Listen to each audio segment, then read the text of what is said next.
그렇다면 한번 이 백신 후보 물질 관련해서 유병욱 순천향대 병원 가정의학과 교수 좀 연결해서 좀 이야기 나누겠습니다. 유병욱 교수님 나와 계시죠? 네, 안녕하세요. 예. 이번에 효과가 대략 90% 정도의 효과가 있다고 그러는데 이 숫자 90% 정도 효과 가지고는 어느 정도인지 체감이 안 되거든요. 독감 백신도 있고 뭐 홍역 백신도 있는데 어느 정도입니까? 네, 홍역 예방 접종이 93%의 효과를 가지고 있습니다. 네. 그래서 예전에는 이제 홍역으로 목숨을 잃는 사람들이 많았는데 그 홍역 같은 경우는 감염력이 예를 들어서 이 인플루엔자 독감이 1.1이라고 하면은 홍역 같은 경우는 이 감염 수치가 13에 달하는 아주 전염이 강한 질환인데도 불구하고 93%의 효과를 갖게 되는 예방 접종 덕분에 홍역을 막을 수가 있었죠. 네. 근데 독감 같은 경우는 효과가 사람에 따라 차이가 있는데 평균적으로 40%에서 70%의 효과를 봅니다.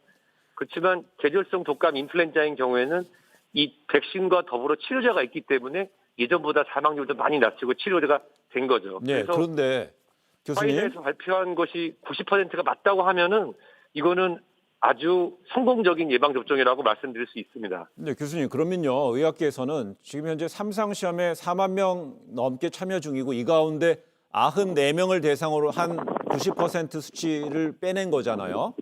네. 그럼 이 어떤 분석 결과 신뢰성은 대단히 높은 건가요?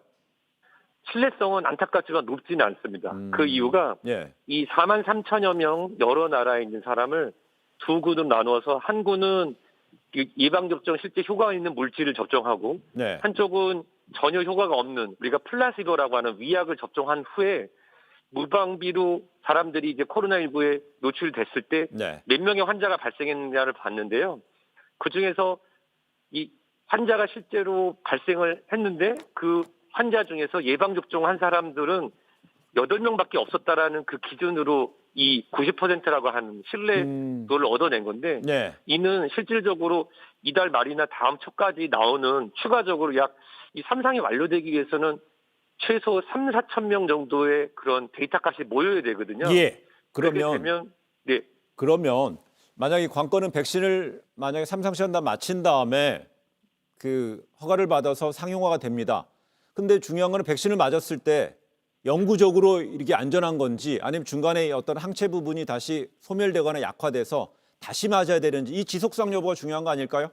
네, 지금 뭐 모더나도 그렇고 아스트라제네카도 그렇고 네. 화이자에서 개발하는 예방접종은 한 번 맞게 되면 평생 면역을 갖는 것은 아니고요. 예. 메신저 RNA를 기본으로 해서 만들어지는 예방접종이다 보니까 계절성 독감처럼 매년 맞아야 될 가능성이 큽니다. 다만 이 항체의 유효 기간이 6개월 이상만 지속된다면 성공적으로 보는데요. 네. 그 부분도 역시 3상 이후에 안정성과 항체 유지를 보는 4상을 통해서 몇 년간 천천히 그 효과성이 드러날 것으로 생각됩니다. 그럼 현재 이런 화이자의 발표 내용대로 한다면은 상용화 그러니까 우리 일반 시민들이 맞을 수 있는 시점은 언제쯤으로 볼 수 있을까요?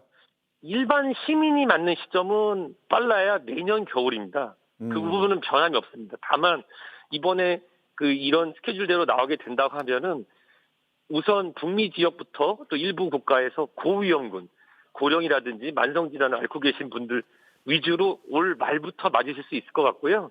예방접종은 건강한 사람이 건강을 증진하기 위해서 맞는 거기 때문에 이번에 독감 예방접종 사태를 보셔서 아시겠지만 시장에 나온다고 해서 이게 선뜻 선택을 받을 수 있는 부분은 안정성과 네. 효과성이 같이 나오는 내년 하반기나 돼야 우리 북방부, 한국을 포함한 북방부에서 일반인들에게 공개가 가능할 것으로 판단됩니다. 네.